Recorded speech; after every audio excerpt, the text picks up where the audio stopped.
ഇത് last Tuesday evening ആണ് കേട്ടോ. അപ്പോൾ ഈവനിങ്ങിലേക്കുള്ള ടീ ഒക്കെ റെഡിയാക്കുകയും പിന്നെ ഡിന്നറിന് വേണ്ടിയിട്ടുള്ള പ്രിപ്പറേഷൻസ് ഒക്കെയാണ് അവിടെ നടന്നുകൊണ്ടിരിക്കുന്നത്. അപ്പോൾ ശ്രീ എന്ന് വരുമ്പോഴത്തേക്കും ചിക്കൻ മേടിച്ചുകൊണ്ട് വരാമെന്ന് പറഞ്ഞു. അപ്പം ചിക്കനും ചപ്പാത്തിയും ആക്കാമെന്ന് വിചാരിച്ചിട്ട് അപ്പോൾ ചിക്കന് വേണ്ടിയിട്ടുള്ള കാര്യങ്ങളെല്ലാം ജസ്റ്റ് ഞാനൊന്ന് റെഡിയാക്കി വെക്കുകയാണ്. ചിക്കനൊക്കെ വെക്കുന്നത് ശ്രീ വെച്ചോളാം എന്ന് പറഞ്ഞിട്ടുണ്ടായിരുന്നു. അപ്പോൾ അങ്ങനെ അതിൻ്റെയൊക്കെ ഒരു തയ്യാറെടുപ്പാണ് അവിടെ നടന്നുകൊണ്ടിരിക്കുന്നത്. അപ്പോൾ നമുക്ക് നമ്മുടെ ചലഞ്ചിനെ കുറിച്ച് സംസാരിക്കാം. ഇന്ന് നമ്മൾ ഡേ 7 ആൻഡ് 8 ചലഞ്ചിനെ കുറിച്ചിട്ടാണ് കേട്ടോ സംസാരിക്കുന്നത്. അപ്പോൾ ഡേ 6 വരെയും എൻ്റെ കൂടെ സ്റ്റാർട്ട് ചെയ്തവരൊക്കെ കണ്ടിന്യൂ ചെയ്തു എന്ന് ഞാൻ വിശ്വസിക്കുന്നു. അപ്പോൾ എനിക്കൊന്ന് കമൻറ്റ് ചെയ്തൊന്ന് അറിയിച്ചേക്കണേ, നിങ്ങൾ കണ്ടിന്യൂ ചെയ്യുന്നുണ്ടായിരുന്നോ എന്നൊക്കെ. മാക്സിമം കണ്ടിന്യൂ ചെയ്യാൻ തന്നെ നോക്കണേ. അപ്പോൾ എനിക്ക് എന്തായാലും ഒന്ന് കമൻറ്റ് ചെയ്തൊന്ന് അറിയിച്ചേക്കണേ. അപ്പോൾ ഇന്ന് നമ്മൾ ഡിസ്കസ് ചെയ്യുന്നത് മോർണിംഗ് എനർജി എങ്ങനെ പ്രൊട്ടക്റ്റ് ചെയ്യാനാണ് കേട്ടോ. ഈ മോർണിംഗ് ടൈമിലാണ് നമ്മുടെ ബ്രെയിനൊക്കെ നല്ല ഫ്രഷ് ആയിട്ടിരിക്കുന്നത്. പക്ഷേ അത് നമ്മളിങ്ങനെ രാവിലെ എഴുന്നേറ്റ ഉടൻ തന്നെ ഫോണൊക്കെ സ്ക്രോൾ ചെയ്യാനായിട്ട് തുടങ്ങിക്കഴിഞ്ഞാൽ അത് ഫുള്ള് വേസ്റ്റായി പോകും. അതുകൊണ്ട് നമ്മുടെ ഇന്നത്തെ ടാസ്ക് നമ്മൾ എഴുന്നേറ്റ് ഒരു 30 മിനിറ്റ് ഫോൺ ഉപയോഗിക്കാൻ പാടില്ല എന്നതാണ് കേട്ടോ. നമുക്ക് ഈ രാവിലെ കിട്ടുന്ന എനർജിയാണ് നമ്മുടെ ഫുൾ ഡേ ഫ്രഷ് ആയിട്ട് വെക്കുന്നത്. പക്ഷേ ചില ഡിസ്ട്രാക്ഷൻസ് കൊണ്ട് നമ്മൾ അതിനെ വേസ്റ്റ് ചെയ്യുന്നുണ്ട്. എക്സ്പെഷ്യലി ഫോൺ സ്ക്രോളിംഗ് തന്നെയാണ്. ഈ മോർണിംഗ് എനർജി എന്തുകൊണ്ടാണ് ഇമ്പോർട്ടൻ്റ് എന്നറിയുമോ?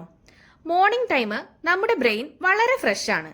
ഈ ടൈം നമുക്ക് ഐഡിയാസ്, മോട്ടിവേഷൻ, ക്രിയേറ്റിവിറ്റി എല്ലാം മാക്സിമം ലെവലിലായിരിക്കും. അതിൽ തന്നെ ഒരു ഫസ്റ്റ് 30 മിനിറ്റ്സ് നമ്മൾ സെറ്റ് ചെയ്യുന്നത് എങ്ങനെയാണെന്നുള്ളതാണ് ആ ബാക്കി ഫുൾ ഡേയും നമ്മുടെ മൂഡ് ഡിസൈഡ് ചെയ്യുന്നത്. ഒരു എക്സാമ്പിൾ പറയുകയാണെങ്കിൽ, നമ്മളിപ്പോൾ രാവിലെ എഴുന്നേക്കുന്നു. നമ്മൾ രാവിലെ എഴുന്നേറ്റ ഉടനെ നമ്മൾ ചിലപ്പം ഫോണിൽ അലാറം സെറ്റ് ചെയ്തിട്ടുണ്ടാവും, അല്ലെങ്കിൽ നമ്മുടെ അടുത്ത് തന്നെ ഫോൺ ഉണ്ടാവും. നമ്മൾ രാവിലെ എഴുന്നേറ്റ ഉടനെ ഫോൺ എടുത്ത് നോക്കുന്നു. ഫോൺ എടുത്ത് നോക്കുമ്പോൾ വാട്സപ്പിലോ ഇൻസ്റ്റയിലോ അങ്ങനെ ഏതെങ്കിലും ഒരു സോഷ്യൽ മീഡിയ ഒക്കെ നമ്മൾ ഓപ്പൺ ചെയ്യുമ്പോഴേക്കും അതിലെന്തെങ്കിലും ഒരു നെഗറ്റീവായിട്ടുള്ളൊരു മെസ്സേജ്, അല്ലെങ്കിൽ എന്തെങ്കിലും ഒരു റാൻഡം റീല്, അല്ലെങ്കിൽ അങ്ങനെ എന്തെങ്കിലും ഒരു നെഗറ്റീവായിട്ടുള്ള എന്തെങ്കിലും ഒരു ന്യൂസ് നമ്മൾ ഇതേതെങ്കിലും ഒക്കെ ഒന്ന് കാണുവാണെങ്കിൽ നമുക്ക് ഓട്ടോമാറ്റിക്കലി നമ്മുടെ എനർജി ഫുള്ള് ഡൗൺ ആകും. നമുക്ക് പിന്നെ അത് തന്നെയായിരിക്കും ചിന്ത. നമ്മുടെ ഫോക്കസ് പോവും, നമ്മുടെ മൈൻഡ് ഓവർ തിങ്കിങ്ങും തുടങ്ങും. അങ്ങനെ നമ്മുടെ എനർജി ഫുള്ള് ലീക്കാവും. അപ്പോൾ നമ്മൾ ഈ 30 മിനിറ്റ്, അതായത് രാവിലെ എഴുന്നേറ്റുടൻ ഒരു 30 മിനിറ്റ് നമ്മൾ ഫോൺ എടുക്കുന്നില്ല. ഇനി നമുക്ക് ഫോണിൽ തന്നെ അലാറം വെക്കാനായിട്ടുള്ള ഓപ്ഷൻ ഉള്ളൂ എന്നുണ്ടെങ്കിൽ നമ്മൾ ഫോൺ എടുക്കുന്നു, അലാറം ഓഫ് ചെയ്യുന്നു, ഫോൺ അതുപോലെ തന്നെ തിരിച്ചു വെക്കുന്നു. അല്ലാതെ നമ്മൾ ഫോൺ എടുക്കാനോ സ്ക്രോൾ ചെയ്യാനോ അതിൽ സോഷ്യൽ മീഡിയസ് എന്തെങ്കിലും ചെക്ക് ചെയ്യാനോ മെസ്സേജസോ കോളോ അങ്ങനെ ഒന്നും തന്നെ എടുക്കാതെ നമ്മൾ ഫോൺ മാറ്റി വെച്ചിട്ട് നേരെ പോയി എവിടെയെങ്കിലും ഒന്ന് വളരെ കാമായിട്ടിരിക്കുക, കുറച്ച് വെള്ളം കുടിക്കുക, അങ്ങനെ വളരെ കാമായിട്ടൊന്ന് ഇരുന്നാൽ മാത്രം മതി. ആ ഒരു 30 മിനിറ്റ് യാതൊരുവിധ ഡിസ്ട്രാക്ഷൻസും ഇല്ലാതെ നമുക്കൊന്ന് സമാധാനത്തോടെ ഇരിക്കാൻ പറ്റിയാൽ തന്നെ ആ ഒരു ഫുൾ ഡേ നമുക്ക് പ്രൊഡക്റ്റീവ് ആയിട്ടിരിക്കാനായിട്ട് നമുക്ക് പറ്റും. മോർണിംഗ് എനർജി പ്രൊട്ടക്ട് ചെയ്താൽ തന്നെ നമ്മുടെ ഒരു ഗോൾസിലേക്കൊക്കെ എത്താനായിട്ട് നമുക്ക് ഭയങ്കര ഈസി ആയിരിക്കും. ഈ രാവിലെയുള്ള ആദ്യത്തെ 30 മിനിറ്റിൽ എല്ലാ ഡിസ്ട്രാക്ഷൻസും അവോയ്ഡ് ചെയ്ത് നമ്മുടെ ഫുൾ ഡേ നമുക്ക് നല്ല ഫോക്കസ് ആയിട്ടിരിക്കാൻ പറ്റും. അപ്പോൾ അങ്ങനെ മോർണിംഗ് തന്നെ ഫോൺ എടുത്ത് നോക്കുന്ന ഒരു ശീലമുള്ളവരുണ്ടെങ്കിൽ അത് നമുക്ക് മറ്റെന്തെങ്കിലും ഒരു ഹാബിറ്റ് ഉപയോഗിച്ച് ചേഞ്ച് ചെയ്യണം. ആ ഒരു ടൈമിൽ എന്തെങ്കിലും മ്യൂസിക് കേൾക്കുകയോ അല്ലെങ്കിൽ മെഡിറ്റേഷൻ ചെയ്യാനോ അല്ലെങ്കിൽ അഫിർമേഷൻസ് ഒക്കെ എഴുതുകയോ അങ്ങനെ എന്തെങ്കിലും ഒരു ഹാബിറ്റ് കൊണ്ട് നമുക്കത് ചേഞ്ച് ചെയ്യാൻ പറ്റും. നമ്മുടെ ഫോക്കസ്, ഹെൽത്ത് ആൻഡ് പീസ് ഒക്കെ ഇംപ്രൂവ് ചെയ്യാൻ വേണ്ടിയിട്ടാണ് നമ്മൾ ഈ മോർണിംഗ് ഉള്ള 30 മിനിറ്റ് ഫോൺ യൂസ് ചെയ്യാത്തതെന്ന് നമ്മളെ തന്നെ നമ്മളൊന്ന് പറഞ്ഞ് മനസ്സിലാക്കണം. നമ്മൾ ഈ മോർണിംഗ് എഴുന്നേറ്റ ഉടൻ ഫോൺ എടുത്ത് നോക്കുന്നതിന് പകരം ഒരു ദീർഘശ്വാസം എടുത്തിട്ട് അന്നത്തെ ആ ദിവസത്തിന് ഒന്ന് നന്ദി പറഞ്ഞൊന്ന് തുടങ്ങി നോക്കിക്കേ. നമുക്ക് ആ ഒരു ഡിഫറൻസ് നല്ലതായിട്ട് ഫീൽ ചെയ്യും. നമ്മുടെ ഈ ചെറിയ ചെറിയ ഹാബിറ്റ്സ് വളരെ വലിയ മാറ്റങ്ങളാണ് നമ്മളിൽ ഉണ്ടാക്കുന്നത്. മിറാക്കിൾ മോർണിംഗ് റുട്ടീനിൽ പറയുന്നത് പേഴ്സണൽ ഗ്രോത്തിൽ നമ്മൾ എത്രമാത്രം ശ്രദ്ധിക്കുന്നോ അത്രമാത്രം നമുക്ക് സക്സസും ഉണ്ടാവുമെന്നാണ്. നമ്മൾ ഈ ഓരോ ചെറിയ കാര്യങ്ങൾ ഫോളോ ചെയ്യുമ്പോഴും നമ്മൾ പോലും അറിയാതെ നമ്മുടെ ലൈഫിൽ ഒരു ഡിസിപ്ലിൻ ഉണ്ടായിക്കൊണ്ടിരിക്കുകയാണ്. നമ്മുടെ ജീവിതം മാറണമെങ്കിൽ നമ്മുടെ ഹാബിറ്റ്സ് മാറണം, അല്ലേ? അതിന് നമ്മൾ തന്നെ ശ്രമിക്കണം. വേറെ ആർക്കും നമ്മുടെ ഹാബിറ്റ്സ് മാറ്റാനോ നമ്മളെ മാറ്റാനോ ഒന്നും പറ്റില്ല. അതിന് നമ്മൾ തന്നെ ശ്രമിച്ചേ പറ്റുള്ളൂ. ഫോൺ ഇല്ലാതെ നമുക്ക് ഒരു ദിവസം പോയിട്ട് ഒരു മണിക്കൂർ പോലും സാധിക്കില്ല, അല്ലേ? ഒന്ന് ആലോചിച്ച് നോക്കിക്കേ. നമ്മൾ രാവിലെ എഴുന്നേറ്റ് വളരെ പ്രൊഡക്റ്റീവായി നമ്മുടെ ഒരു ഡേ ഒക്കെ സ്റ്റാർട്ട് ചെയ്യുന്നു. അന്ന് ചെയ്യേണ്ട ഓരോ കാര്യങ്ങളായിട്ട് ചെയ്തുകൊണ്ടിരിക്കുമ്പോൾ ഇടയ്ക്ക് ഫോണിൽ എന്തെങ്കിലും നോട്ടിഫിക്കേഷൻ എന്തെങ്കിലും വരുന്ന ഒരു സൗണ്ട് കേട്ടാൽ നമ്മുടെ ശ്രദ്ധ അതിലേക്ക് പോയി കഴിഞ്ഞാൽ പിന്നെ അതിൽ നിന്ന് നമ്മൾ ഓരോ സോഷ്യൽ മീഡിയ ആയിട്ട് ചെക്ക് ചെയ്ത് അങ്ങനെ അങ്ങ് ടൈം പോകും. ഇതാണ് കൂടുതൽ പേരുടെയും അവസ്ഥ. അന്ന് ചെയ്തു തീർക്കേണ്ട പല കാര്യങ്ങളും നമ്മൾക്ക് അവിടെ പെൻഡിങ് ആകുകയും ചെയ്യും.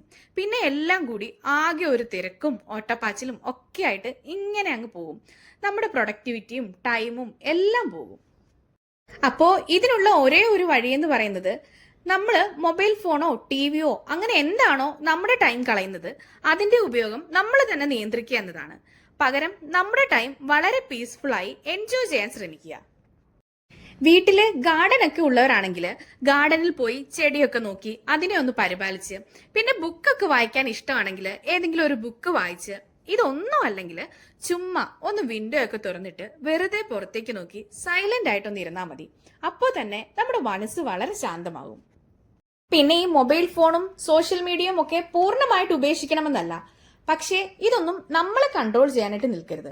അതൊന്നും നമ്മളെ ആയിരിക്കരുത് കൺട്രോൾ ചെയ്യേണ്ടത്, നമ്മളായിരിക്കണം അതിനെ കൺട്രോൾ ചെയ്യേണ്ടത്. ഇതൊക്കെ ഉപയോഗിക്കാനായിട്ട് ഒരു ടൈം നമ്മൾ കണ്ടെത്തുക. ആ ടൈമിൽ മാത്രം ഫോണിൽ കൈ എടുക്കൂ എന്നുള്ളൊരു തീരുമാനം കൂടി നമ്മൾ എടുക്കണം. നമ്മുടെ ജീവിതത്തിൽ വളരെ ഇമ്പോർട്ടന്റ് ആയ ഒരു കാര്യമാണ് സമയം, അല്ലേ? ആ സമയത്തെ നമ്മൾ ഈ ഫോൺ സ്ക്രോൾ ചെയ്യുന്നതിലൂടെ കളയുവാണ്. മാത്രമല്ല അത് നമ്മുടെ ഹെൽത്തിനെയും ബാധിക്കും. അതുകൊണ്ട് കൃത്യമായ ഒരു ടൈം ലിമിറ്റ് സെറ്റ് ചെയ്തിട്ട് മാത്രം നമുക്ക് ഫോൺ ഉപയോഗിക്കണം. പക്ഷേ പെട്ടെന്ന് ഒരു ദിവസം ഫോൺ ഇനി ഞാൻ ഡെയിലി 1 അല്ലെങ്കിൽ 2 അവറെ ഉപയോഗിക്കുള്ളൂ എന്നൊക്കെ തീരുമാനിക്കുന്നത് പോസിബിൾ ആയിട്ടുള്ള ഒരു കാര്യമേ അല്ല. അപ്പോൾ നമുക്കതിനെ പ്രൊഡക്റ്റീവായിട്ട് എങ്ങനെ ഉപയോഗിക്കാമെന്ന് ആദ്യം ചിന്തിക്കാം. നമ്മൾ ഫോൺ എടുത്തിട്ട് ഗൂഗിളിലോ അല്ലെങ്കിൽ യൂട്യൂബ് അതുപോലുള്ള സോഷ്യൽ മീഡിയസിലൊക്കെ എന്താണോ സെർച്ച് ചെയ്യുന്നത് അതാണ് പിന്നീട് നമ്മൾ സ്ക്രോൾ ചെയ്യുമ്പോൾ എല്ലാം കൂടുതലായി കാണുന്നത്. നമ്മൾ പിന്നീട് ഏത് സോഷ്യൽ മീഡിയ ഓപ്പൺ ചെയ്തിട്ട് സ്ക്രോൾ ചെയ്താലും നമ്മൾ ആ സെർച്ച് ചെയ്ത് എന്താണോ അതിനെക്കുറിച്ചിട്ടാണ് കൂടുതലായിട്ട് കാണുക. ചിലർ പറയാറില്ലേ, എന്റെ മനസ്സിൽ എന്താണോ ഉള്ളത് അതാണ് ഏത് സോഷ്യൽ മീഡിയ ആപ്പ് സ്ക്രോൾ ചെയ്താലും കാണുന്നതെന്ന്. അതിന്റെ കാര്യം ഇതാണ്.